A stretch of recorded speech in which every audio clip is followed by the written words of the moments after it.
this past Yom Tov, I heard a most amazing story from a young wife about Tshuva that we were blessed to have, she and her husband, by our Shabbos table. Her story, as she related it, was that as a young girl, she did not have the opportunity of chinuch, of Torah.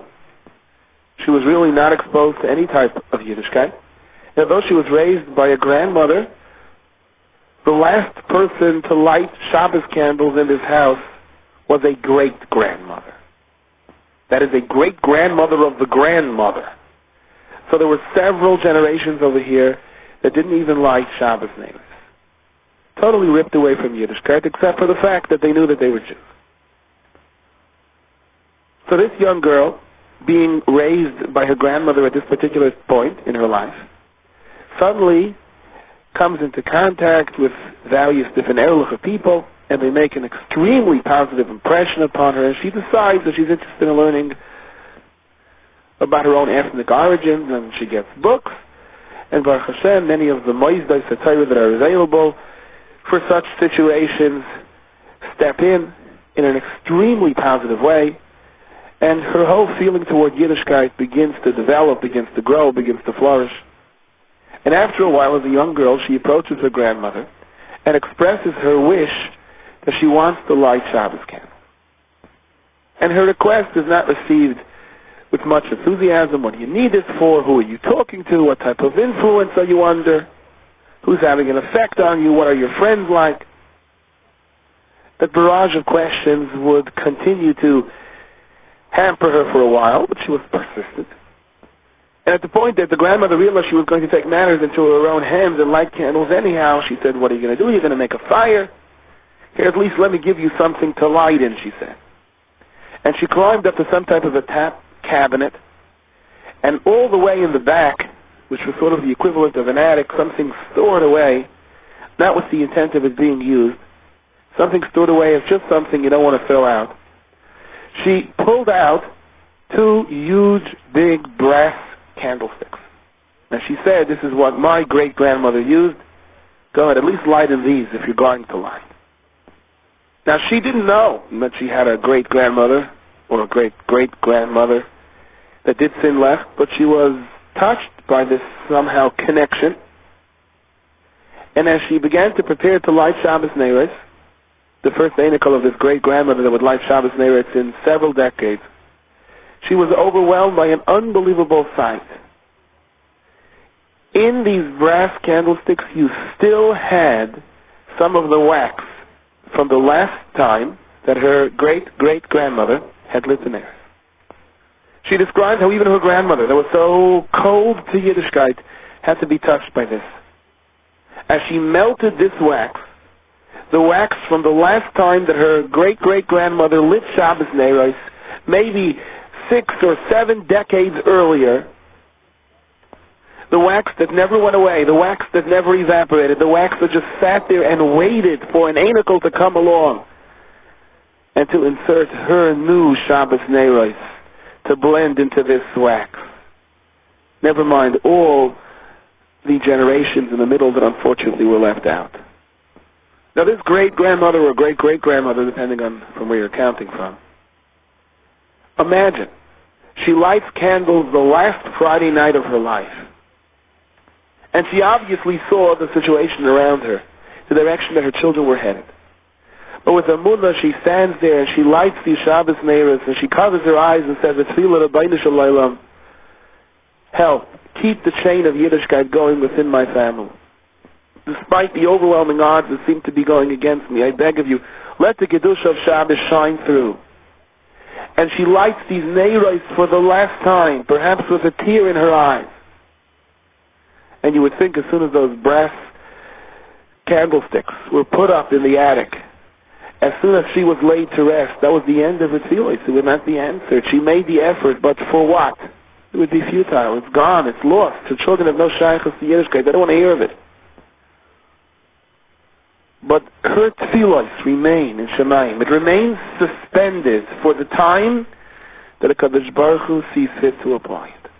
The wax in her candle, those last tefillos, remain in existence albeit dusty in an attic or in some type of top cabinet. But they will remain there for 1 decade, for another decade, for another decade, maybe even for almost a whole century. But along will come a young girl and say, I want to have a Shabbos in my house. And she's going to put her candles into that very same wax. In a way, this is what Sfiras HaOmer is all about. Sfiras HaOmer is sort of a lesson not to give up. In our parasha we read, Sfartam Lachem Mimachos HaShabbos L'Yem Yachem Esayim Atnufa Sheva Shabbos L'Tzimim Estiyah. So the Torah clearly instructs us to count 7 weeks. 7 complete weeks. Now 7 complete weeks is obviously 49 days. Then the pasuk goes on to say, Ad Mimachos HaShabbos HaShviyos Tispru Chamishim Yom. Chamishim Yom is 50 days. So isn't there a contradiction in this pasuk? Do we count 49 days, or do we count 50 days? So the Kazan Samagin explains the pasuk is giving us a message over here. Ad Mimachos HaShabbos HaShviyos. Let's say you're mamish winding down over here, you're up to the Yemei HaSvira already.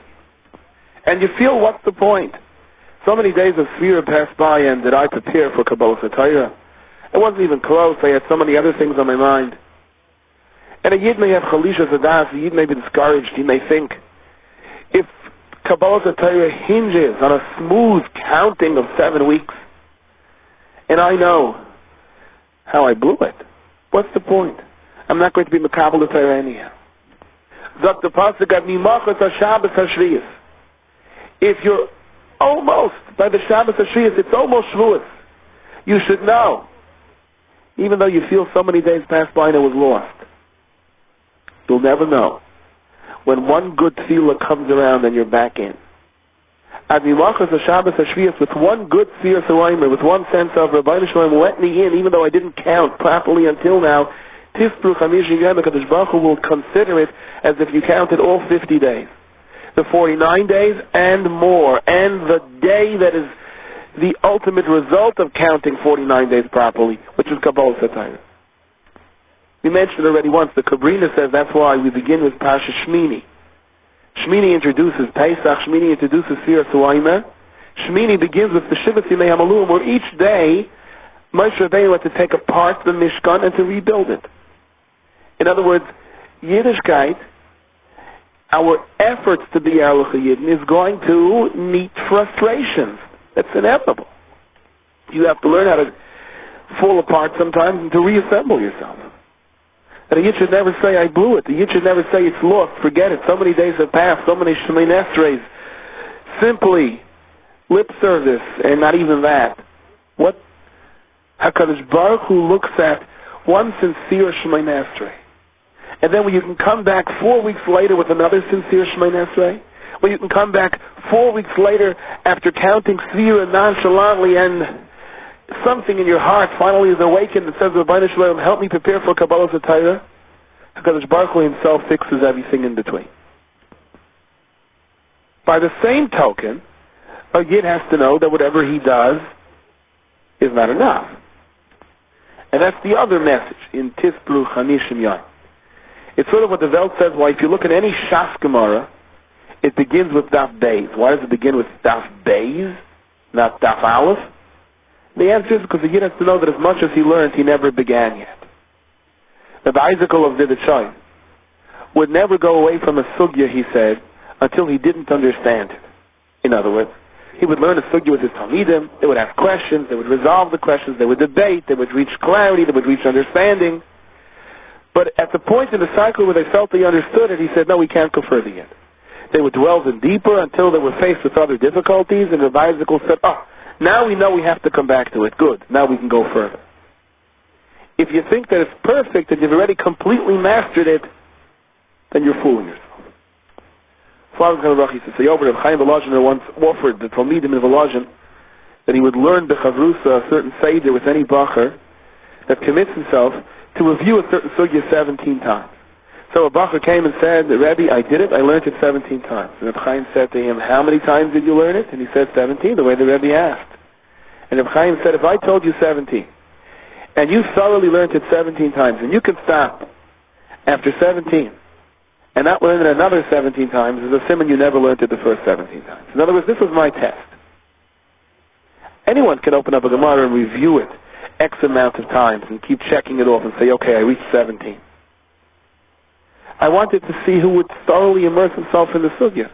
If you told me you learned it 17 times and then you had an urge to learn it another 17 times, then I knew you learned it 17 times.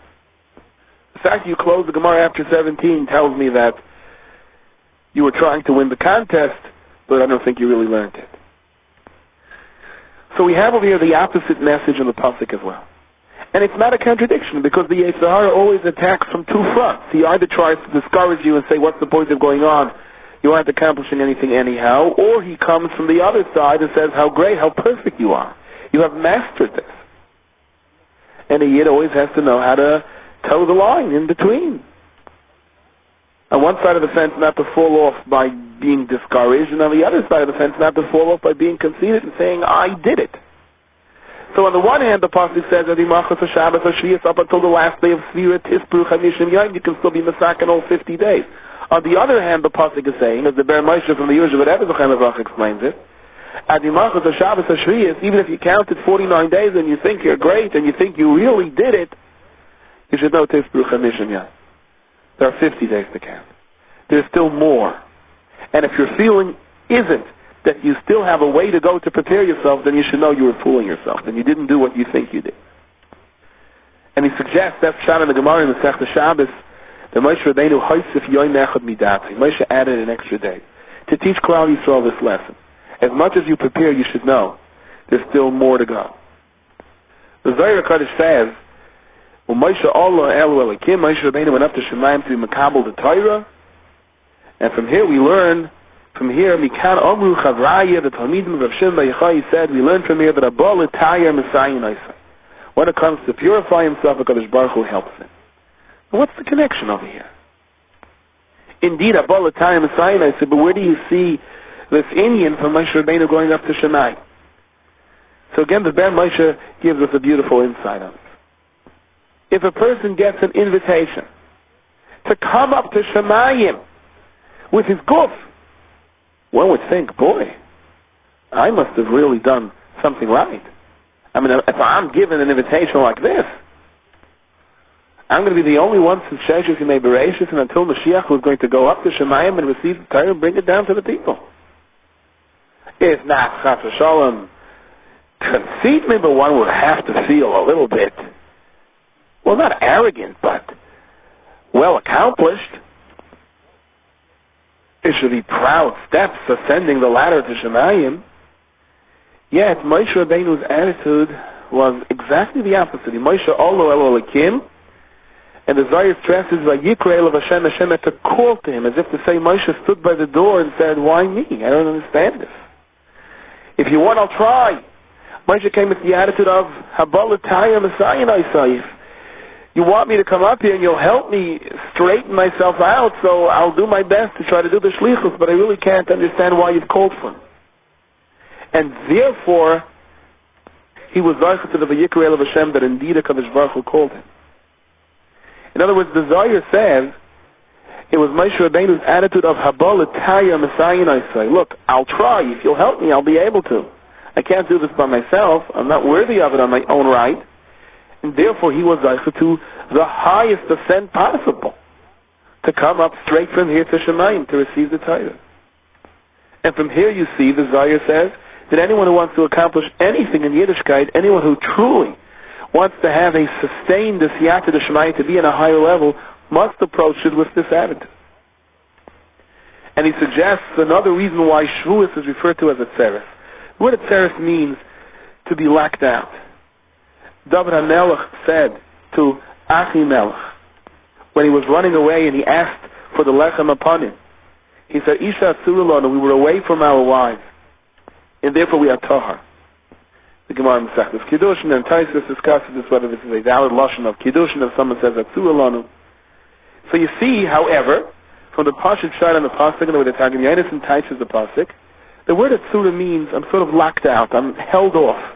We were held away. We weren't with our wives, and therefore we are told you can give us the lechem upon it. That's the Pashup Shad and the Pasuk. The key to Shavuos, the key to Kabbalah the Torah is If a Yid feels, look, I'll do my best, but I know I'm not really deserving to be inside, that's when you're Zaycha to Kabbalah Satayr. So again, we've seen this pasuk from two completely different angles. One in the sense of whatever you do is good, and the other in the sense of as much as you accomplish, it's not enough. And it's not a contradiction. We say, V'haser satan milfaneinu u'me'achreinu. Remove the satan from before us and from behind us. And as you mentioned before, the satan milfaneinu is the satan that comes before a Yid does a mitzvah. When a Yid entertains the idea of assuming a new project, of doing something, the Yetzer Hara comes and he knocks you. And he says, what's the point? You'll never accomplish this. You know you're not going to finish it. You never finish anything you started. You know it's not going to work out. Whatever you try to fix always gets more broken. What's the point?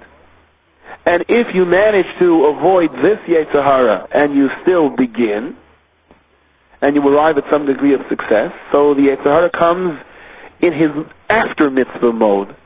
That's the V'haser satan me'achreinu. And he says, boy, you're really something very special. You're a lot better than your neighbor. He wouldn't even think of doing the kind of mitzvah that you did. And once you start thinking that you're a better person because of the mitzvah, so much better than your brother, so much better than your cousin, so much better than your colleague, so that's the Yetzer Hara's way of snatching defeat from victory. The Mishnah says in Masechtas Brachas that if you're in the middle of Shemoneh Esrei, even if a king comes and he tries to talk to you, or a snake comes and intimidates you, you should not be mafsik. That is assuming it's a Jewish king and it's a non-poisonous snake, that there's no sakana involved. The Tver Shlomo says homiletically, the pasuk is cautioning us over here over the two kinds of Yetzer Haras that'll try to stop your Shemoneh Esrei. Sometimes he comes like a snake, as if to say, what's the point? You're not worth anything anyhow. You've already blown half the Shemoneh Esrei. You've been all over the world except for in your siddur. Don't stop. Just pick it up wherever you are and keep on going. That's the Yetzer Hara in the form of a snake that you're not supposed to stop for. And if you did have a couple of good brachos, then the Yetzer Hara comes in the form of a king and says, you're gewaldic, you're super, you're so much better than the person next to you. Look, he's already finished the schmoozing. This is not to condone his finishing the schmoozing, but the idea is if you spend the rest of your Shemoneh Esrei thinking how much better you are than he is, then the Yetzer Hara caught you on the other end. So whether he comes as a snake or whether he comes as a king, don't be mafsik, says the Tver Shlomo. And finally, the Bar Moshe explains one more inyan in the Tisbru Chamishim Yom. HaKadosh Baruch Hu is saying, you do your best and count 49 days. Go through the whole sphere of the ups, the downs, the Kiddush of Lag Boimer, and so on. And if you come to day 49 and you say, Rabbi Shalom, I tried, I did my best, HaKadosh Baruch Hu says, fine. I'll count day number 50 for you. You try your hardest and I'll give you the rest as a gift.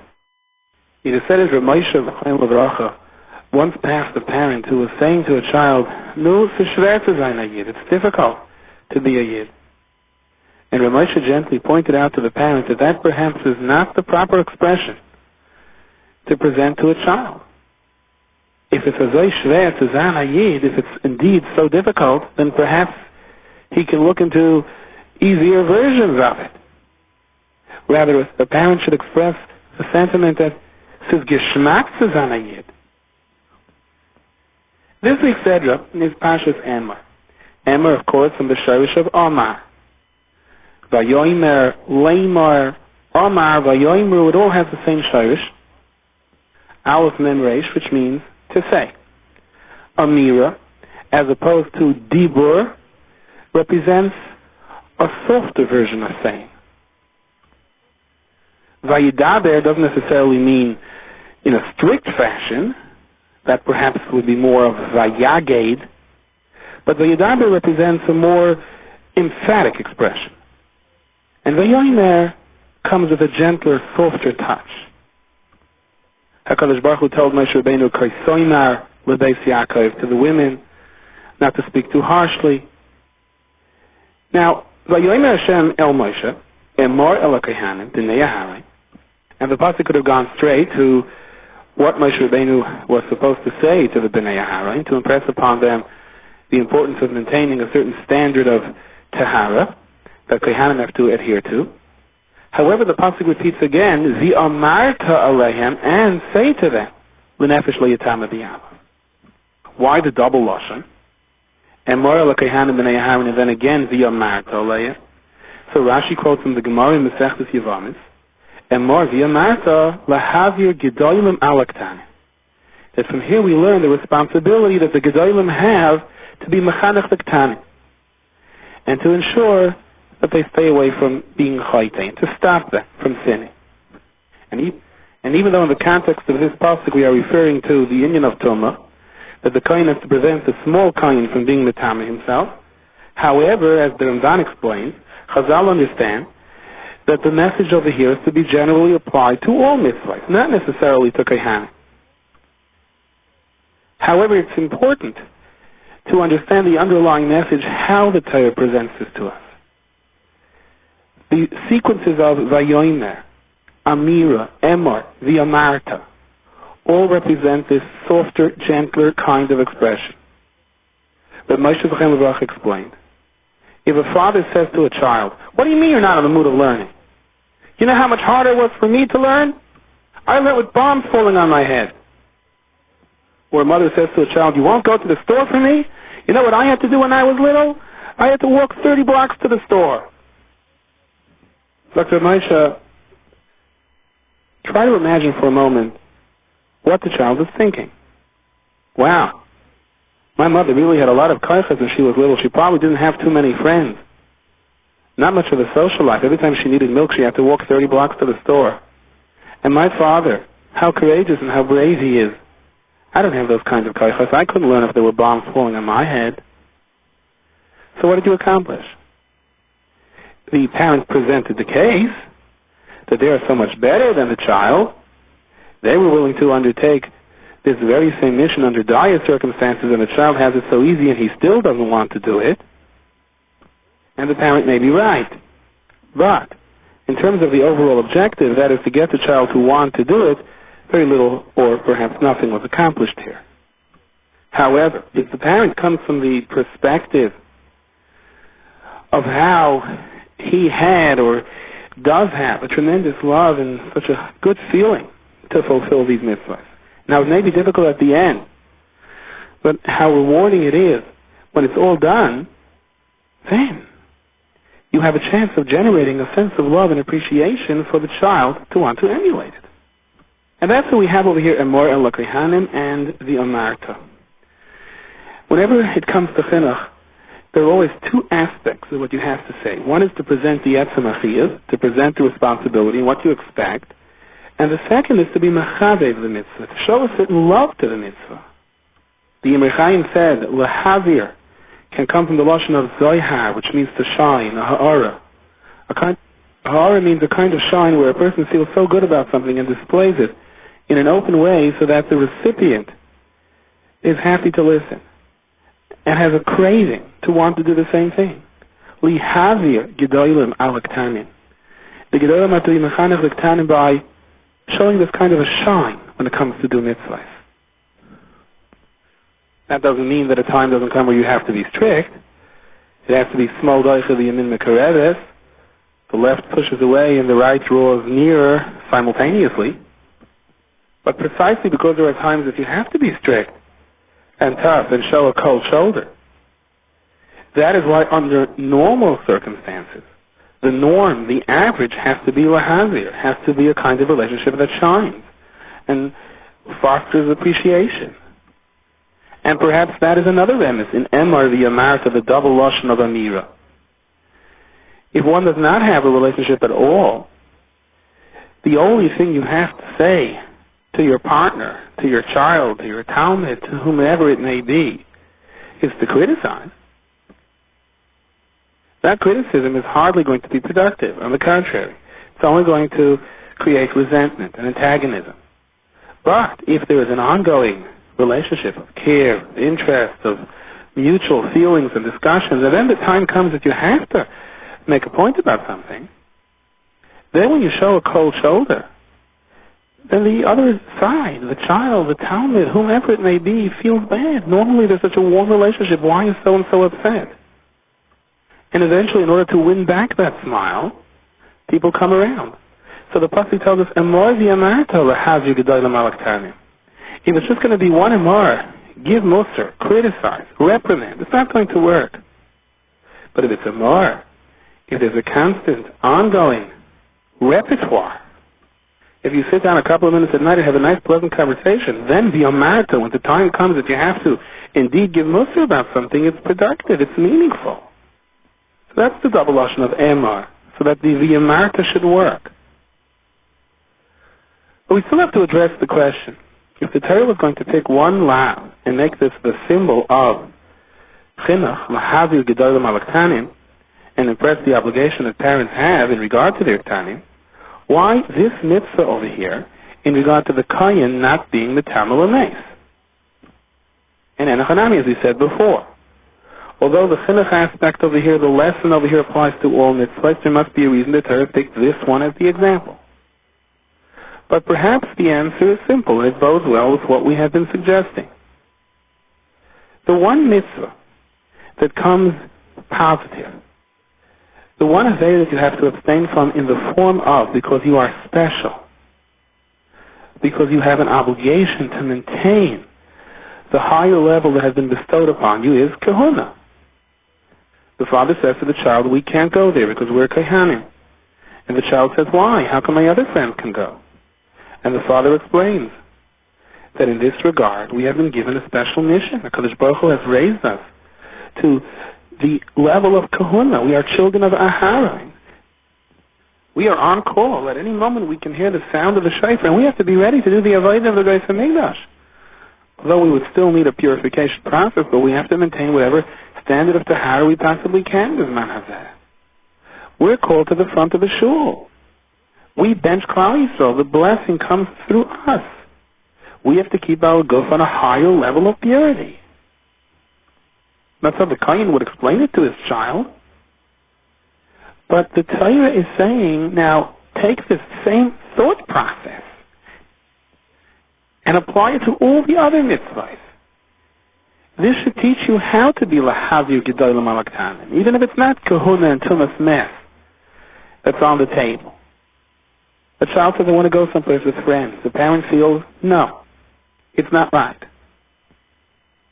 It's a shmeknish. You don't want your son or daughter going to that place with those people. So you explain, you're a ben Torah. You're a bas melech. We have a mission to fulfill. Your eyes are very precious. Your ears are very precious. Your mouth is very precious. They have to be clean for Torah and tefillah, for transmitting Torah to the next generation. There are certain things that even though for the world it's not necessarily considered something not right, but we have to maintain a higher standard. Now this doesn't mean the child's going to hear it and say, oh, I'm a ben Torah, I'm sorry, I'm a bas melech, of course, no problem, I'm not going, what can I do next? There may be resentment, you may get an argument, but l'maisa, between the lines, sedition d'shuras, subconsciously you get your message across. I'm not trying to hold you back. I'm trying to explain to you, you're on a higher level.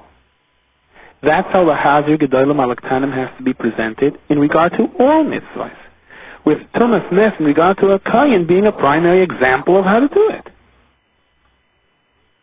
Another understanding of Lahazir Gedolim Alaktanim comes from the Sefer Be'er Mayim Chaim.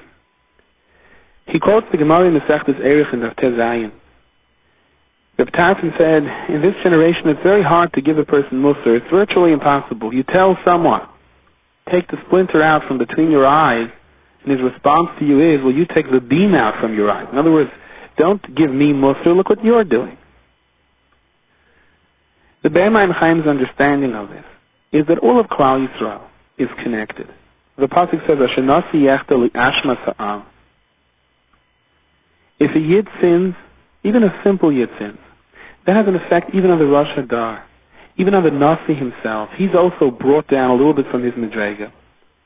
Because all of Klal Yisrael are really guf echad. Some of us are the B'chinas Harosh, some are the Yanayim, the Einei Hueda, are those who are down by the feet and the ankles, but Sav Kol Sav, we're all connected. That's what the Pasuk says, Ekev Tishmeh. Even the Ekev Shad Yisrael, even those that are part of the ankle, the Medrega HaTachtoina, have to listen to the Dvar Hashem, and only then is there a shleimus for all of Klal Yisrael. The real bracha in its fullest sense only comes down on a Davar HaSholem. So if if even the akev, even those that are only part of the ankle, the lowest amongst us, are listening to the Torah, then the bracha comes down, the simcha and the nachas for all of Klal Yisrael.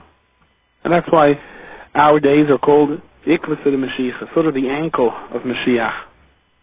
But the Rebbeinu Shem is waiting for us to do tshuva. That's why Mashiach didn't come yet, because we're waiting for everyone to be included. The After Rav once said that he could have brought Mashiach a long time ago.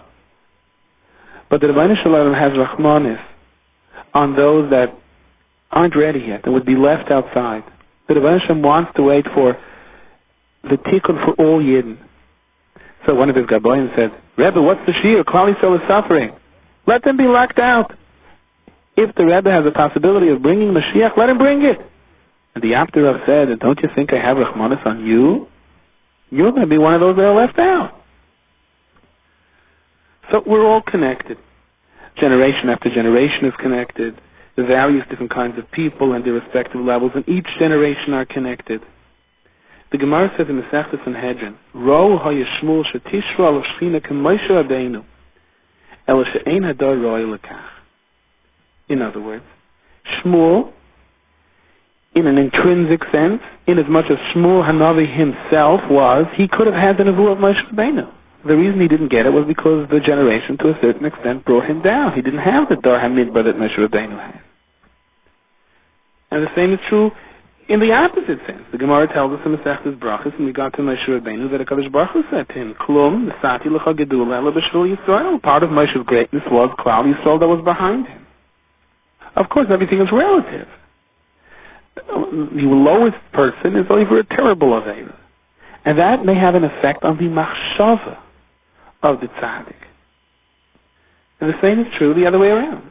If the tzaddik is pagim, even in a small way, even in his machshava, that can manifest itself in regard to the hamoin ha'am into an actual aveira. That doesn't mean they don't have a pechira, but they're going to have a bigger drive to do the aveira because the tzaddik was pagim in his machshava. Say from one of the big Rosh Yeshivas, he told his Talmud, you take off an hour from learning, then a Yid in Poland is not going to be makbid so much on Tfilah B'tzibah, a Yid in Hungary is not going to be makbid so much on Snius, and a Yid in France, in Paris someplace, that has little Shachas Yiddishkeit is going to make the decision to completely shmat himself. And it's all because you took off an hour from learning. We don't know how whatever we do affects ourselves, the body of Klal Yisrael. So the Gemara says, the tzaddik says to the person, take that splinter out of your eyes. And he answered, my big aveiros are because of what's between your eyes. If you don't maintain your level properly, I lose. Then I drop. When we say Kohen, as the Rambam explains, it doesn't always necessarily refer to actual children of Kehanim. Kehanim refer to the leaders of Klal Yisrael. Since they Kohen Yishmeru Das, the Torah Yivakshim Etiyu. The emes, the neshamis of Kehanim Yisrael are, to a certain degree, on a higher level than the neshamis of the Pasha, the people in Klal Yisrael. So, whatever the case may be, the Torah is addressing the Gedolim. Emor la Kehanim, Dinei Aharon. The Kehanim who do the service in the Beis HaMikdash. Whether they're actually from Dinei Aharon, or they're the leaders of the generation, understand the responsibility that you have. If you are a Shomer Torah Mitzvah, and there's someone else who's not because he never had a chinuch, don't look down on him, but feel responsible for him. L'nefesh lo yitama b'yamo. You don't give in a little. If you're lax in the standards that a ben Torah is supposed to adhere to, you are causing Nefashos Yisrael to fall completely into Torah. So the term nefesh is used in regard to the Olam Ha'asiyah, in regard to physical actions. So the Torah is saying, says the Ber Chaim to the Kayan, you be careful. You say the wrong thing, you think the wrong thing. Someone somewhere could shmat himself, could completely be matama himself. And it's going to be your responsibility. And thus Chazal tell us, Lahazir Gedolim al Aktanim. The Gedolim have to be careful. Because what the Ketanim do is a direct result of your attitude and your actions. Reb Heschel of Zidichod used to daven a very long Shemoneh Esrei, sometimes an hour and a half, Shabbos afternoon. Once on a very hot afternoon, the people decided, you know what, let's go home and make Kiddush, and we'll come back. When they came back, they saw the Rebbe was standing and waiting, wondering why he was left all alone in the Bais Medrash. So the people, somewhat embarrassed, said, Rebbe, but your Shmoneh is always at least an hour and a half. We came back after 45 minutes. It was just a hot day. We ran home to make Kiddush. So the Rebbe told him, why is my Shmoneh an hour and a half? Because you're all here, so I'm being the spouse for all of you, and I'm combining the tefillos, and I'm sort of standing on your tefillos and trying to be Payal Yeshuas for us and for Klal Yisrael. So it takes a long time to go through all of your tefillos and to be misakined. But if you all deserted me and I'm left alone, so my Shmoneh would finish rather quickly. That's why I was standing over here and waiting for you. So let's bear in mind, if by losing an hour Yidden Paris could shmat himself, by adding an hour, who knows how many more people we can bring into the fold. Somebody once came to the Satmar Rav Lefracha, and he said to him, how come you're so outspoken against the Rishayim, against the Apikarsim? Why don't you take a lesson from Avram Avinu? Look how Avram Avinu was mispalel for the people of Sidon, for the greatest Rishayim. He pleaded and begged for them. Why don't you do the same thing? So the Satmar Rav Lefracha answered him, the Torah does tell us how Avram Avinu pleaded for the people of Sidon. But who was Avram Avinu talking to when he was pleading for the people of Sidon? He was talking to HaKadosh Baruch Hu. How do you know what I say when I'm talking to HaKadosh Baruch Hu? Publicly, Avram Avinu did not go and befriend the people of Sidon and try to chanfa himself to them and try to show, well, you're the people with the power, you're the people that are rich. Let's be friends. Between him and HaKadosh Baruch Hu, of course he was mispal for them, but you don't know what I say to HaKadosh Baruch Hu. So some cipher says, and that's the message at the beginning of this week's parsha. Emor l'kehanim b'nei Aharon, v'yamarta aleihem l'nefesh lo yitama b'amav. Zok the heilige some cipher. Emor l'kehanim b'nei Aharon, say to the kehanim, they should be b'nei Aharon. What does b'nei Aharon mean? Act like Aaron HaKohen did. Oyev shalom. Roidev Shalom. How was Aaron HaKohen the Karev people? The Avodas Hashem. He did so with a smile. The Sefer Panim Yafes. Everyone thought Aaron HaKohen was his friend. As a matter of fact, that was Aaron HaKohen's modus operandi, so to speak. Every single person thought Aaron HaKohen was his best friend. And as a result, he was embarrassed to sin. Aaron HaKohen, when he meets me on the street, he talks to me like I'm his only friend in the world. How can I sin? And indeed, the Mishnah instructs us, there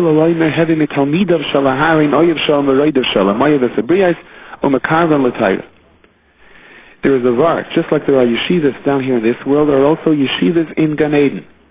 And the Zohar HaKadosh says in Parshas Shlach that the yeshiva of Aaron, which no doubt personifies Aaron's lifelong ambition of being Oyev Shalom and Oyev Shalom, the Zohar says that particular yeshiva is called Mesifta de Rechimusa. In other words, the yeshiva of love. Now what is the entrance exam to get into this yeshiva of Aaron? So presumably, if a person lives his life down here with the midah of Aaron HaKohen, that he is Oyev Shalom v'Oyev Shalom, Oyev Esabriyas u'mekarvan l'Torah, so then he gets into the yeshiva of Aaron HaKohen. That's the admission card. How did you live your life? Oh, you acted like Aaron HaKohen? Step in. So in a sense, the Mishnah is giving us literal instructions. Hil Elohimer, have a mitzalmid of Shel Aaron. Be zeicha to become a Talmud of Aaron. Be zeicha that liacha may the Yesem Shana, they should allow you into the yeshiva of love, Aaron HaKohen's yeshiva. How? By living a life down here of Oyev Shalom, V'Roidev Shalom, Oyev Esabriyas, and Mekavan L'Torah. That is how you are going to get in. The Sefer Haredim, the great Mekubal, the great Tzaddik, who lived in the times of the Arizal, writes, have a Talmid of Shel Aaron. Be like the Talmud of Aaron. In other words, learn the way Aaron HaKohen learned. How did Aaron HaKohen learn? He learned and learned, but when he heard that there was a dispute going on between a husband and wife, when he heard that there was a machlokes blazing outside, he closed his Gemara for the moment and stepped out to take care of it. Oyev Shalom v'Roidev Shalom. So in your own learning, you should also establish these priorities. If there is a machlokes burning around you, don't just turn the other way or walk into the next room. You have to assert whatever influence you have to be makar of these people and bring shalom between them, if you can do so. So the Charedim writes a Pella de Gazach. He says that the great tzaddik Rav Yosef Saragusi, the Rebbe of the Radvaz, who lived over here in Tzfas, conducted his life this way. He was clearly from the Talmidim of Aaron HaKohen. He was Nesim Shalom ben Adam L'Chaveri ben Ish Li'ishtoi, even ben Hakutim, the Charedim writes. And he was Zaycha to see Eliyahu Hanavi. And it was clear that he was Zaycha to see Eliyahu Hanavi in this chus. And in the very place where he saw Eliyahu Hanavi, that is where he is buried. It is near the town of Rabbi Yehuda Bar Eloi. We know where the kever is today. People go to their mispalis right near the town of Rabbi Yehuda Bar Eloi. You walk up a small little path, and there's a stone over there. That's the kever of Rabbi Yosef Saragusi. And we see that's where he was buried, because that was his entrance into Olam Haba.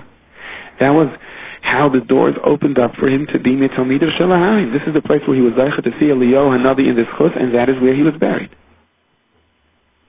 But, says the Chassam Sofer, all of this was on a personal level. Aaron HaKohen befriended everyone. He had a smile for everyone. On a public level, however, you have to be careful. If you associate yourself with the wrong people publicly, and you smile and pose for photographs with them, then there's a Chilul Hashem. That people are going to say, aha. So when it comes to money, when it comes to power, when it comes to influence, look who he's friends with. And people may not suggest that he's only doing it to be misaking them. So in the event there is a Chilul Hashem Birabim, or someone else is going to say, well, I guess it's not a problem to have the wrong kind of friends. I mean, look at him. So here the Kohen has to be careful, very careful. And that is the warning of the pasuk.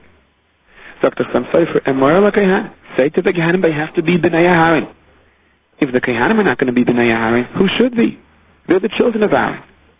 But by the same token, the Amarta Aleim L'Nefesh, just to save one person, Lo Yitama B'Amav. You cannot defile yourself amongst the people. You cannot publicly express satisfaction with the actions of a Shayin. And true, your intention may be good. You want to be makar of an individual over there. But at the point that you are publicly displaying yourself as sitting on the same dais with those that represent the Muhammad against Torah, understand that people are going to interpret that as saying, when he has something to gain from them, he's perfectly willing to be buddies with them.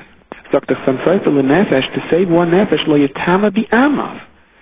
You cannot express yourself in such a way where berabim it's a Chilul Hashem. You have to assess the damages against the possible profit. Privately be makar of them. Publicly, you have to let your stance known. It's interesting. The Gemara says in Masechtas Yuma, Heichi dami Chilul Hashem, what's called a Chilul Hashem? Amar Rav, so Rav said, for example, I'm going to take meat from the butcher. And I'm not going to pay the meat right away. So the Sefer Oisei Chaim asks, why do we pick Dafka this mashal? He's buying meat from the butcher. I mean, he could have picked the mashal with any store, any merchandise that he buys and doesn't pay right away. If someone sees him take the bag and walk out, he may not attribute this to some credit arrangement. He's going to say, look at those Talmidei Chacham, they just take things and they walk out. So he suggests that the Rav picks the mashal of the butcher for a reason. There were minhagim in many kihilais that the Rav, who was the Moira Hara or the Mishgiach in the butcher shop or in the Shlachthaus, used to take as part of his salary some of the meat home with him. But many of the Rabbanim were very against this. It just doesn't look right, they said. The appearance is given, well, of course the meat has to be kosher. If not, I'm not going to have supper tonight. So therefore, Rav, the Rosh V'Rishon of the Yamiroyim, says, you want to know an example of a Chilul Hashem?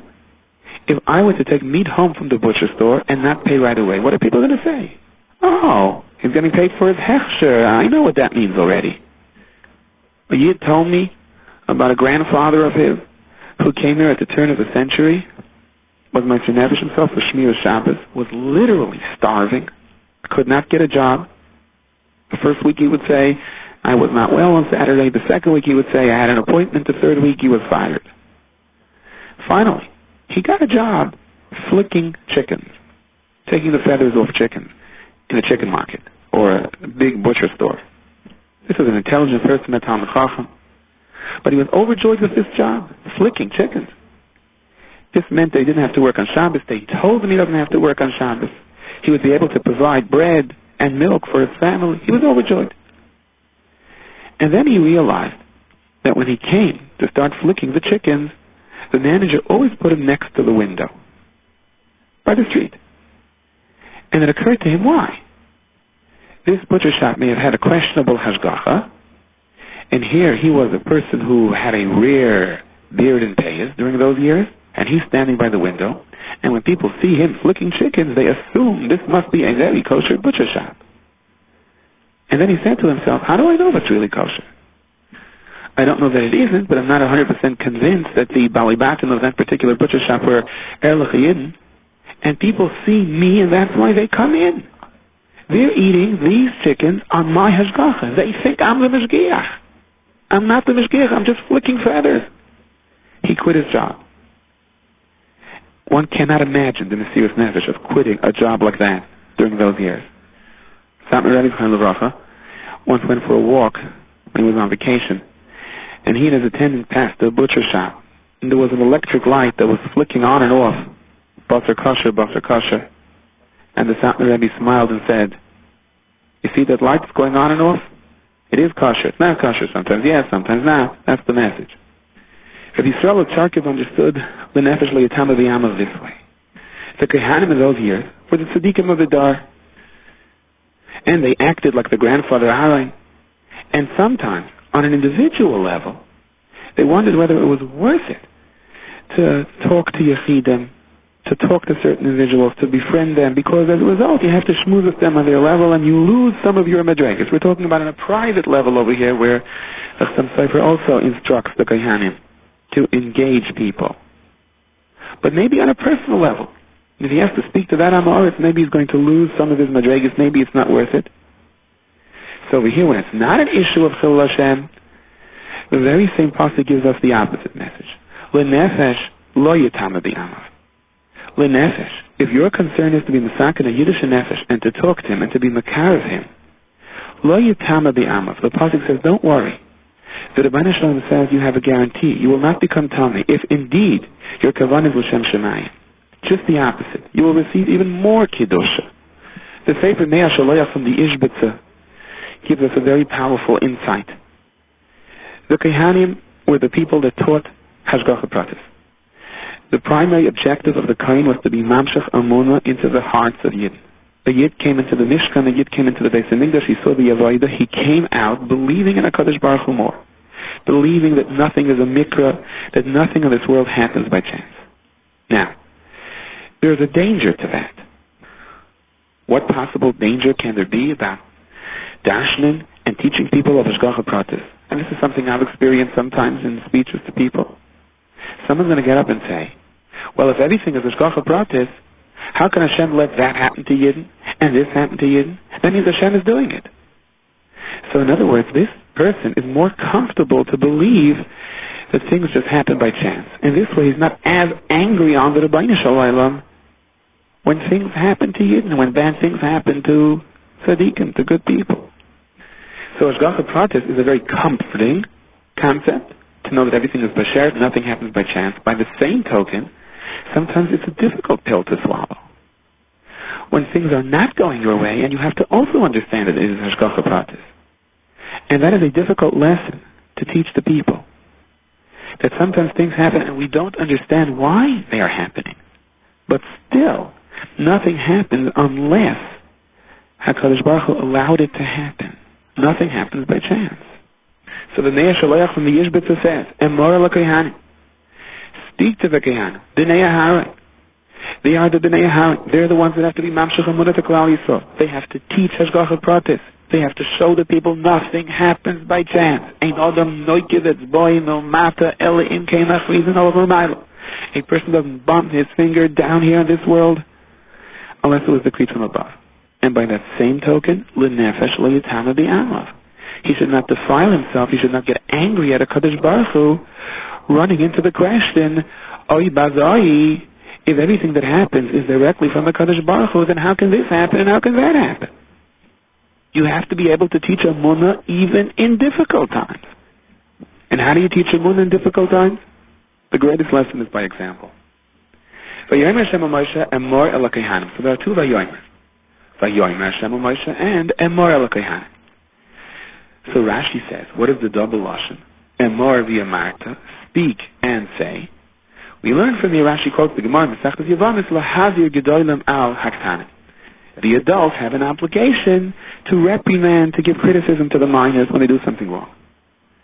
Rabbi Yosef Sidushinsky, the Rav of the Eidah HaCharedus in Yerushalayim, the Chaim Levracha, said that the word lahazir means to shine. Zoy ha'harakia. The zoya means to shine. Lahazir gedolim al haktanim. What is your greatest influence over the ketanim? Lahazir. If by virtue of your own midos and your own ni'imus, the sweetness in your ways, the way you smile, the way you talk to people, the way you stand up to a chilul Hashem, by virtue of your own actions, you have to cause a shine to penetrate into the ketanim. The Noam Elimelech explains emor v'yamarta this way. The famous rabbis used to use an eitzah when they had to reprimand someone. Instead of directly giving him musar, which has its repercussions, they would speak berabin, and they weren't speaking to that person. They would say over a story. They would give a musar shmuz berabin. They decided to talk about this topic today, and one individual or two individuals sitting in the crowd said, "Uh-oh, is the Rebbe talking to me? Officially talking to you? I don't even know what you did." But these people got the message in a very subtle fashion. And this is a good solution sometimes, to use by a Shabbos table. Just speak about a certain story instead of directly challenging a child for something that the child said, something that the child did. Officially, you don't know of anything. But if you can sort of disguise it, you say a story about a certain tzaddik and bring out the nakuda between the lines. Schacter Reb Melech, emor. If you have to say something directly to a person, sometimes the best way is via marta. You just speak. Speak generally. Did I mean you? Chas v'shalom, why should you even think so? But of course, what we're hoping for is you got the message. And finally, the Sefer Noam Migadim says the Kohanim essentially are supported by the people. The people give them the truma, the people give them the chav dalet matlis kahuna. As a result, you have time to be Isaac, to immerse yourself completely in avodas Hashem. Use that. The pasuk is saying you are obligated to take this opportunity of being raised, of living in an environment that is completely surrounded with kedusha and sheltered from the tum of the world. Emor el hakohanim b'nei Aharon v'yamarta aleihem. Your job is to speak to the people, to be makar of others, allow others who don't have that opportunity to be sheltered to draw from your kedusha. But remember, l'nefesh lo yetama bi'amav. Don't be metama yourself with gaiva saying, that person. How can he compare himself to someone like me who was Isaac and avodas Hashem the entire day? Don't use your advantage over the people to think that I am so much better than he is. Maybe you have an opportunity to be better, but that only represents a responsibility that you have to draw him, not to separate yourself from him. And the pasuk goes on to say, Ki im l'she'eri akarevei l'she'eri can also mean a lashon of parnasa. He is providing for you so that you are on a higher level and you do him a service of giving him something to look up to, not that you separate yourself from him and push him down by saying, he's just a regular common person. Don't come too close to me.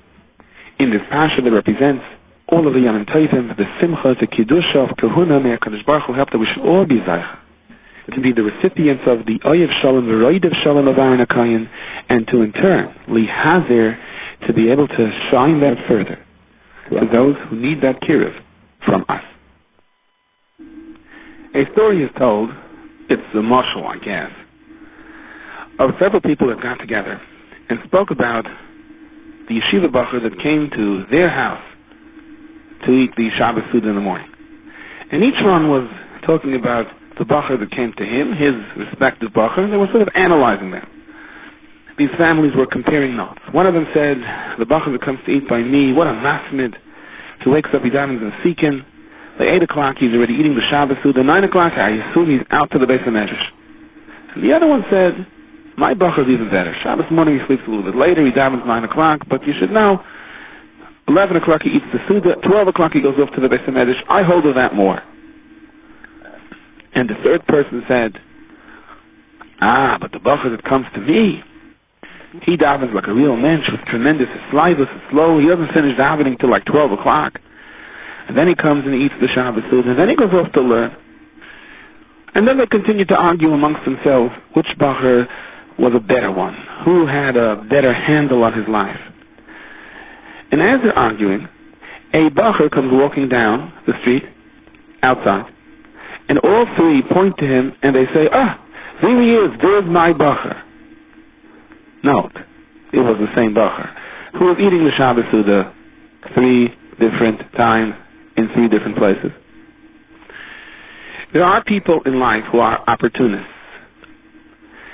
They try to be everywhere instead of finding out exactly who they are and where they belong, and understanding that you have an opportunity of either changing your ways to the better or to the worse, or accepting who you are and dealing with your situation. Instead of doing that, they try to be several different people at the same time and take advantage. And in a sense, that sort of explains the Pasha at the end of Pashas Emor, the story of the Mekalel. Well, let's try to put things into perspective over here. Pashas Emor is the Pasha of the Yom Tovim. It's a Pasha of Kiddush, of Simcha. There were tzaddikim that were always very happy, Pashas Emor. The Zohar Kodesh says that the Kriya is Ma'or is man, and look at the things we read about in Pashas Emor. The Kiddush of Kahuna, Truma, Kiddush Hashem, Siyas Du'ayner, all the Yom Tovim. It's a Pasha that's full of Ahavas Hashem.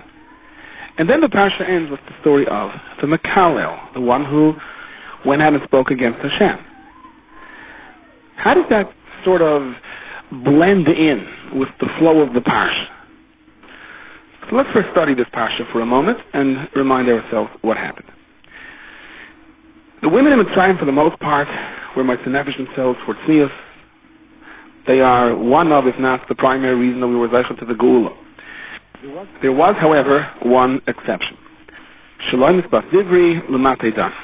She was the only Jewish woman that was nichshal b'shoygeg with one of the Mitzrayim. Even though the act itself was a shoygeg, yet she had only herself to blame for her misfortune.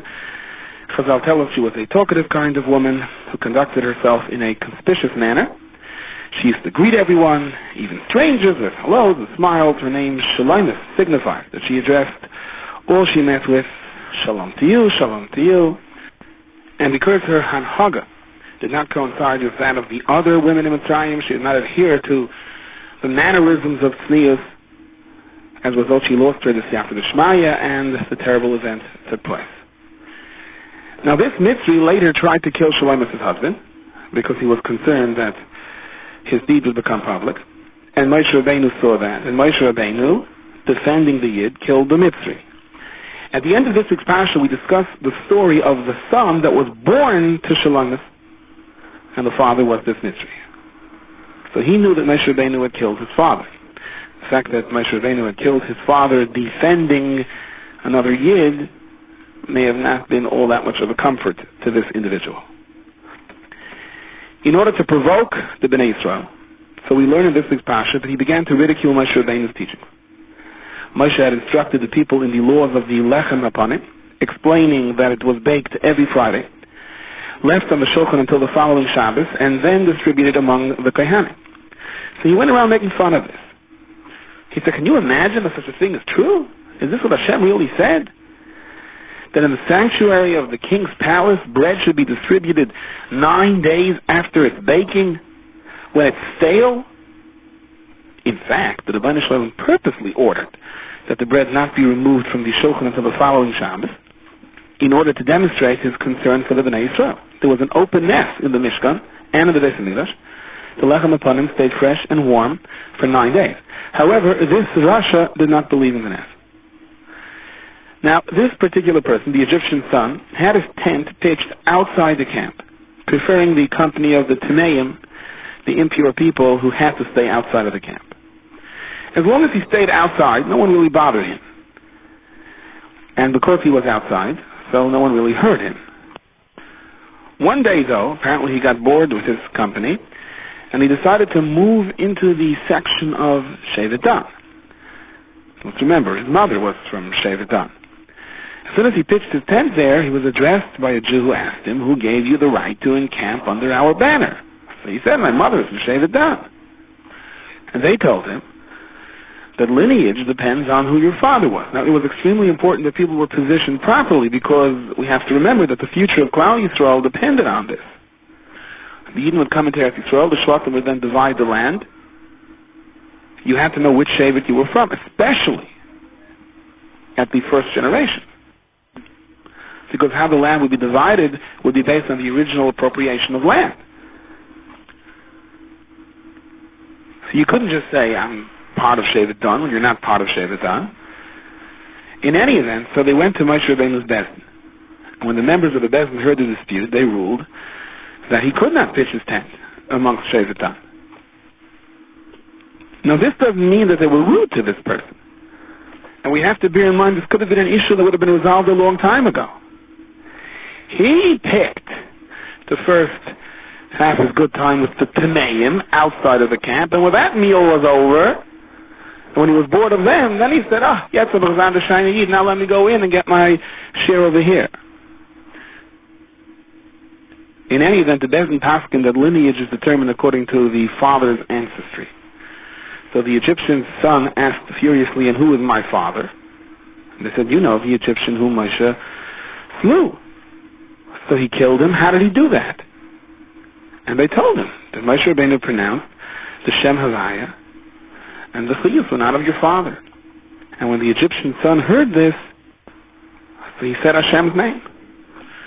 And then that was followed by blasphemy and his curses. So he was immediately taken to Moshe for punishment. And Moshe inquired of the Rebbeinu Shalom whether or not he should be given capital punishment. And meanwhile he was in prison. Agav Chazal tell us that in this instance, as well as in 3 other instances, Moshe Rabbeinu publicly proclaimed, "Right now I do not know how to deal with this case," and that was to teach the judges of all coming generations that even he, the greatest of all teachers, could profess, "I don't know." There's nothing wrong with saying we cannot act in haste. They have to find out the right thing to do. At the end, he was given, as the halacha is, the einish of skill. So let's get back to our original question. Why does the Torah tell us about this very unpleasant, unfortunate incident in this parsha, the parsha of Kiddusha, the parsha of Kiddush Hashem, the parsha of Yom Tovim? And of course, the simple answer is the Torah just finished telling us about the Lechem Apanim, and he made fun of the Lechem Apanim, so that was the connection. But here's how the Emunah Tzitecha explains it. This Ish Mitzri, Ben Ha'isha HaYisraelis, he thought, look, maybe I don't belong by Shevet Yehuda, by the king, but Shevet Dan, who is considered sort of the last of the Shvatim, surely I fit into them. According to one opinion, the Bnei Dan weren't even in the Anon. Many of them had sinned so bad. So his attitude was, after he was finished with the Tameim who were completely outside of the Machna, he said, "At least I belong with the Machna Dan, with the other sinners of Klal Yisrael. The fact that they are Miyuchasim and I am not, so what? What difference does it make?" Well, the Bezdin of Moshe explained to him that it's true, Shevet Dan may have sinned, and some of them weren't even allowed into the Anon, they were expelled from the Anon. But the Pintel Yid is still within them. They may have been Nichshol Nazeros, but there is a certain Varmkeit in their hearts. There is a certain feeling, a certain love for the Rebbeinu Shalom that you, for your part, don't have yet. Now, that's not to say that he can't work on it. It wouldn't make him a meyuches, but it would give him a place in Klal Yisrael. But he wasn't interested in working on himself. He was just interested in maintaining that those people from Shevet Dan, who are also Nichshol Nazeris, are just as bad as I am. And if they can be there, I can be there. And Moshe Rabbeinu explained, or the Bezdin of Moshe explained, that as bad as they are, there is still a certain love for mitzvahs. There is a certain vayimkeit. There is a nakuda of ahava and yira, of emotion, that is still burning in their hearts. The pilot light is still burning. And from there, the flame can light at any moment. And therefore, your attitude, your whole muhuf, is completely different than them. And he was angry about this. He didn't agree. And therefore, he bedafka went out and made fun of the lechem upon him. He said, I don't believe all this talk about varmkeit to a mitzvah, about a slavus, even if they sinned. If they sinned, then it's just the same as I am. And that's why, out of all things to make fun of, he made fun of the lechem upon him. Now, it's interesting. I mean, this person, even though his father was a Mitzri, but he witnessed more miracles in his lifetime than we will ever see. He saw the 10 Makkos, he saw Kriyas Yamsuf, he saw Kabbalas HaTorah. Those were things he couldn't deny. Does it make sense? That just as he didn't believe, you saw the Red Sea split, you saw the heavens open up, but you don't believe that bread can be warm after 9 days. It doesn't make sense. It would make sense for someone who grew up not in the Dar HaMidbar to say if he didn't have the chinuch of believing in the words of Chazal. But he saw bigger miracles than that. The answer is that if a person has no shaykhus to something, he has no emunah in the inyan. For example, the tzaddik says, we know that there's a halacha that if a person doesn't believe in Chiyas HaMeisim, he's not zeicha to get up Chiyas HaMeisim. The tzaddik says this is not betur oynish. It's not that we're going to punish him for not believing in Chiyas HaMeisim. It works the other way around. The fact that he simply refuses to believe Chiyas HaMeisim is a raya that he has no shaykhus with Chiyas HaMeisim. That he must have been over so many aveiros that he simply lost his chus. So if he does tshuva, he'll begin to believe. What a person has a shaykhus to, the Yemunah Tzitecha explains, he has a munah to. This person who has no shaykhus to the others, and wasn't interested in having a shaykhus to the others, has no pilot light within him that was burning. He laughed and scoffed and made fun of, he ridiculed any kind of inspiration or emotion when it came to a mitzvah. And therefore, when it came to this nest of the lechem upon him, the warm bread, the bread that stayed warm despite the fact that it was on a cold table for 9 days, he has no shaykhus to that. And somehow, he just didn't believe it. Yes, he saw Kriyas Yamsuf, he saw Matan Torah, he saw the Makkos, he just didn't believe this. Because this was exactly the Nakuda that was contested by the Din Torah. He said, I may not have a pilot light burning in my heart, there may not be any Nakuda of Varmkeit, but I don't believe Sheva Dun has it either. In other words, I believe Sheva Dun is completely lost from Klal Yisrael. They are completely severed. Now, the Yud Beis Shvatim are keneged the 12 different possible combinations of the Shem Havayim, the Shem of Yud Kei Vav Kei. To suggest that an entire Shevet of Klal Yisrael has been completely removed and have no shaykhus to Yiddishkeit anymore, it's really tantamount to blasphemy right there and then. The Yud Beis Shvatim are keneged the Yud Beis Tzirufei Havaya, the 12 possible different combinations of the Shem Yud Kei Vav Kei. And to say that a Shevet no longer exists, that even in the depth of their heart there is no Vayimkeit to Yiddishkeit, that's equivalent to being Mashik V'Shem. So really what was coming out over here is not just a lack of Amunah in Shevet Dan, but a lack of Amunah in the Rebbeinu Shalom. And when he was challenged, when he was upset, so it came out in the open. Kohanim, as we know, have to be extra careful to avoid Tumah. The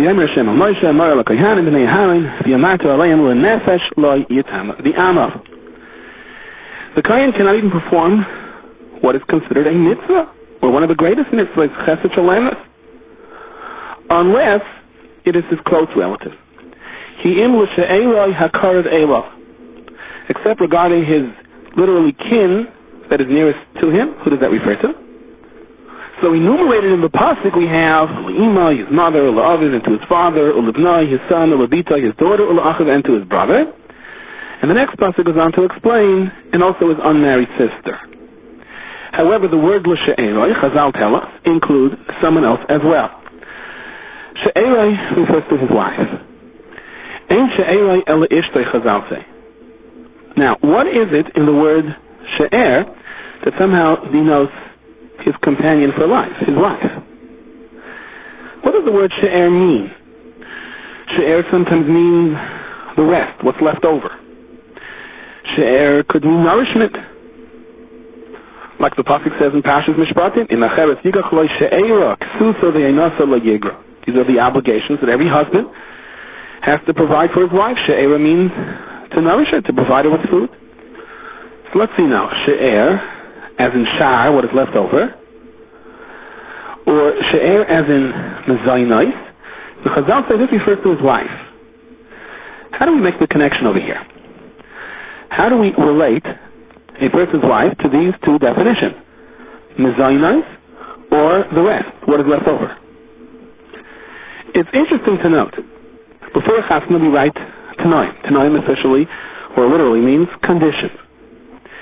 One of the things that is in the standard nusach of these Tanoim is Hamagid Neireshis Achris Hu Yitain Shemtaiv V'She'eris. So this is the bracha that we bless the Chas and Kala with. They should have a Shemtaiv, okay, that we understand, and they should also have She'eris. What is the She'eris that they're being blessed with? What does this mean? Well, if you're going to say that She'eris means Parnasa, we understand the blessing. Every Chassan and Kala needs Parnasa. But if She'eris means Shar, what is left over, how does that work its way over here into this bracha, into this important document that is the prelude to the chuppah? I'd like to share with you what I think is a very nice thought on this. The Gemara tells us in the Masechtas Bava Basra that there were 4 who died not because they did anything wrong, but merely because of the chait of Adam Harisha, and the Rabbeinu Shalom decreed that a person does not live forever on this world. There are 4 who died only as a result of the snake, referring to the snake in the story of the Eitz Hadas. And who are these 4? That had no chait, no Aveira, that had a perfect record, and only had to leave this world because of the Gzeira. They are Binyamin, the son of Yaakov Avinu. The second one on the list is Amram, the father of Moshe Rabbeinu. Yishai, the father of David. And Kalev, the son of David. These are the 4 people that left this world only because the Nachash brought death to the world. They themselves did absolutely nothing wrong. The computer would print out a flawless record for them. In fact, we've mentioned this many times, but I think it's a good Hagdama to explaining the word She'er. In fact, how strange. In all due respect to these great 4 tzaddikim that are on this list, I mean, Binyamin, Amram, Yishai, Klev, what about the people who aren't on the list? What about Avraham, Yitzchak, Yaakov, Moshe, Aaron, Yosef, and David? They're the Shivarayim, our Arais, the ones whose chus we live by, the ones who represent all the midos of Klal Yisrael, our guests in the sukkah, the ones the little children grow up with, the basis of our emunah, the pillar of our connection to previous generations, the Shivarayim, the shepherds of Klal Yisrael. None of them are on this list. Now, if indeed these people were greater than them, if Binyamin, Amram, Yishai, and Kalev were greater than those, so then how come we don't say Elokei Binyamin? Elokei Amram, Elokei Yishai? Why do we say Elokei Avram, Elokei Yitzchak, and Elokei Yaakov? So as we have mentioned many times, the service of the Meir Dekavart. These people had a flawless record. They had no chait whatsoever. The reason they had no chait whatsoever is because basically they lived a life of solitude. They understood the tumah of the world, and they said, we're staying away from it. Now, in their own right, they were leaders of their generation. Amram was a leader of his generation, but they remained aloof, says the Chassam Sofer, in a certain sense. They wouldn't have to show rude to anyone. They didn't isolate themselves. But they found their beis medrash, they found their corner, and they lived a life of pure Avdus Hashem, Torah and Avodah. When you do that, it is possible to live a life without any chait. It's possible to live a life without any chait. It's far from easy. As the Gemara tells us, there were only 4. Dr. Samsofer, Avraham, Yitzchak, Yaakov, Moshe, Aaron, Yosef, and David, they could have elected, or let's say, had they been in the position to be able to live a life with the same degree of reservedness, of isolation, they also would have left this world without chait.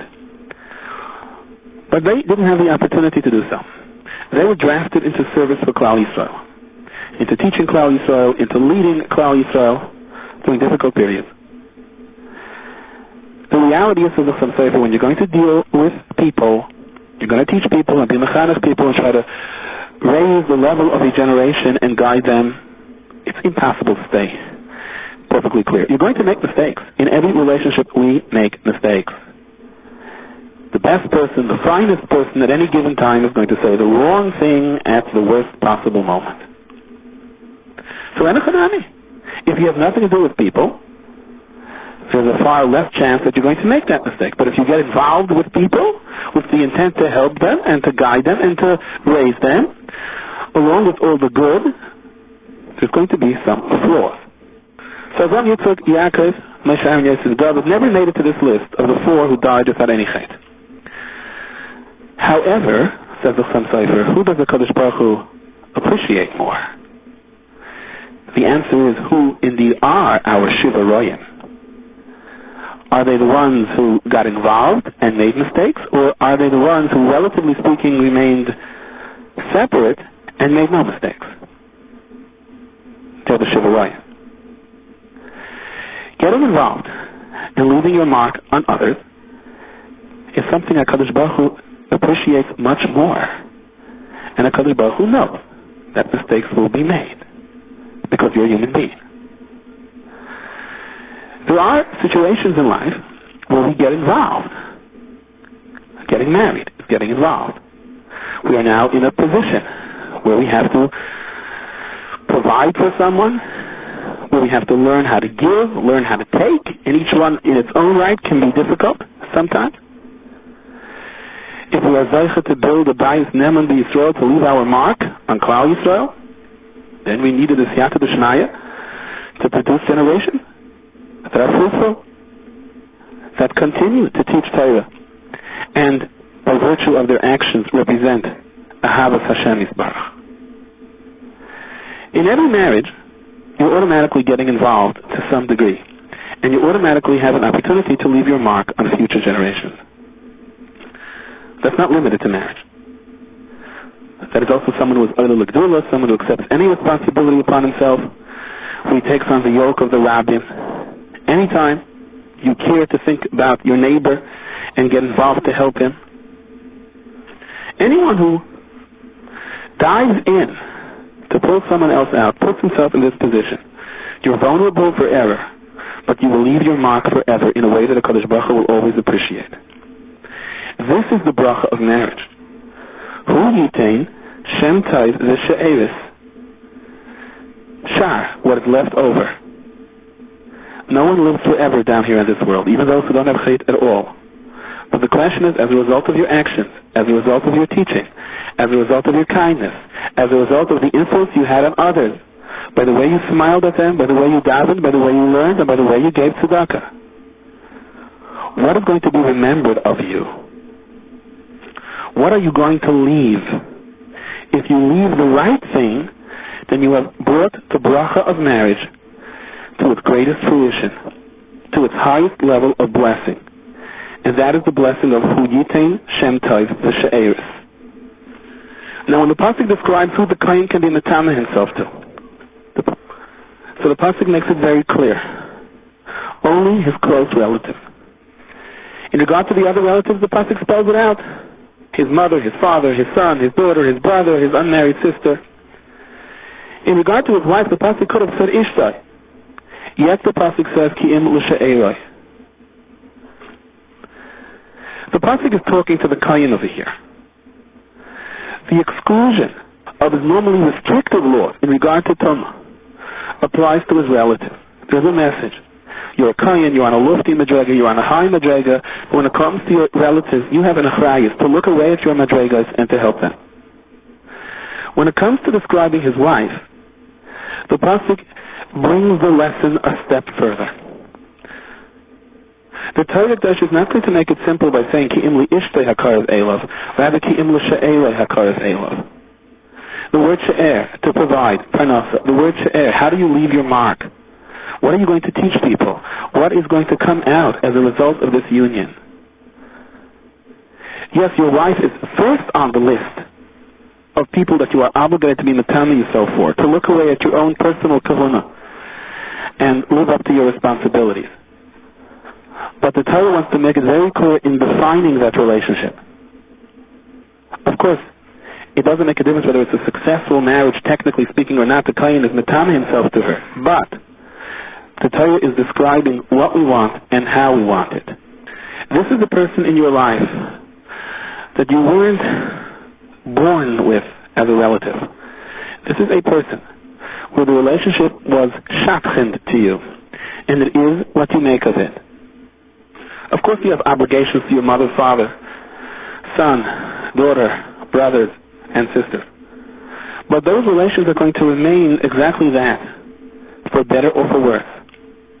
When it comes to your wife, the whole relationship hinges on your understanding of the word she'er. There's an interesting Messiah. The Messiah points out that there are 7 times in Tanakh where a pasuk begins with the word Vahu. The first is Vahu Yeh Pera Adam. The second is here in Pashas Emor, where the Torah instructs the Kohen Gadol, Vahu Isha B'Soleh Yikach. He can only marry a woman that was never married yet. The third is the pasuk in Tehillim that we say every Shabbos morning in davening, Vahu Kechasen Yotzei Mechupasa. He is like a groom who runs out of his chuppah with great joy. The fourth is found in Sefer Shoftim, Vahu Shav Min Hapsilim, and he returned from the Avodah Zarah. The fifth is found in Habakkuk, Vahu B'Malachim Yiskales, and he is praised amongst kings. The sixth and seventh are found in Tehillim. Vahu Rachem Yichaper Avai, and Vahu Yivza Es Yisrael Mikol Avinaisav. The Oilers Ephraim points out a beautiful theme over here. He threads a golden thread in the sequence. The Yerushalmi tells us in the Masechtas Bikurim that there are Gimel, Moichlin Lahem Avanisayim. There are 3 that the Eibishter is Moichel Veraveres. Who are these 3? Gershon is Gayer. A Ger was Megayer himself. Ha'olah L'Gdula, one who rises to greatness. V'anois Isha, one who marries a wife. The pasuk begins, V'hu Pera Adam. But you should know, even if he is Pera Adam, there is a takana. There is a way that the Eibishter is Moichel all of his Averos, and he starts fresh. What are they? Either he gets married, and therefore the second pasuk that begins V'hu is the pasuk in this week's Sedra, V'hu Isha B'Soleh Yikach. And even though this pasuk specifically talks to the Kohen Gadol who is marrying a Tzula, but the Messiah wants to make it clear that the same is true for any marriage, and therefore we follow this up with the pasuk in Tehillim, V'hu Kechasen Yotzei Mechupasa. This refers to any marriage. How else can a person be Zeicha to Mechilas Avainais, even when the regular path of tshuva may be difficult? Gershon is Gaia, and therefore it says weiter, V'hu Shav Min Hapsilim. He returns from the Avodah Zarah. In other words, he does tshuva on the fact that he served the Avodah Zarah. The third way is, if he is Oilel L'Gdula, he accepts upon himself greatness. That's the pasuk of Vahu B'Malachim Yiskales, that he is praised amongst kings. And in regard to all 3, the last 2 psukim in the Messiah conclude, Vahu Rachem Yichaper Avai, and Vahu Yivdes Yisrael Mikol Avinaisav. People that get involved, people that begin relationships, and then they're willing to sacrifice for those relationships, to think about how can I provide, how can I produce a Kiddush Hashem. These are the people that generate Kaparas Avainais, and they can rescue all of Klal Yisrael from their Averos. Because once you have a direct connection to others, and you have a positive effect on them, then the mitzvahs that those people do cause a positive chain reaction. Their mitzvahs are attributed to you as well. If I had a positive influence on a neighbor's child, or on someone sitting in shul, then as a result, he is an Erlich Yid, and he has different ideas in life, and he begins to daven differently, and say Amen Yehesh Me Rabbi differently, and get different kinds of friends, and from that union, you have more Kiddush Hashem. All of that is attributed to the person who got involved to start with. Taking into account that when you get involved, you can get into trouble. And as a matter of fact, it's almost inevitable. But here is the Mechilas Avainais. And that's why, perhaps, this lesson the Vahuisha B'Tzalel Yikach, which represents the Mechilas Avaynais, the flagship of this drasha is here in Pashas Emor. Why? Because Emor is the Torah's command to Kohanim. And the Kohen may be proud now to understand that he's a Kohen, and he's sitting down to hear the Shir and learn the halachis of Korona. And what if he hear a bunch of restrictions? You can't do this, you can't do that. You have to attain such a higher level of Tahara. You have to speak to your travel agent 3 times to make sure which flight, to the best of your ability, avoids Tumah. He's now allowed to marry a Grusha. So the Kohen may say to himself, why do I need this for? Like Asa said, Lama Zeli B'chaya. All it is a bunch of restrictions. And the answer is yes. When you're Ola L'Gdola, there's a bunch of restrictions that automatically snap into place. But it also affords you an opportunity to be a respected person and as a result have a positive influence on others. And over there you enter into an arena of Mechilas Avaynais and benefiting by the bracha and the good name that you leave, which you could have never earned, even if you were sitting alone, unbothered, in a Beis Medrash, learning all day. So this is how we appease the Kohen. This is how we encourage him, or anyone else that accepts upon himself the yoke of responsibility. That's where the parsha begins, Emor LaKohanim, the Amarta. Say to the Kohanim, and the pasuk repeats again, and you shall say. So Rashi tells us, the word v'amarta is repeated twice to teach that you have to say and teach others. And teach your little children. For your opportunity of influencing others is worth all the restrictions that are to follow. This shir is distributed by Kolodas, 11 Stay Chenet Street, Yerushalayim. For donations, please call 02-5383-999. Fax 02-538-0267. Post Box 57035.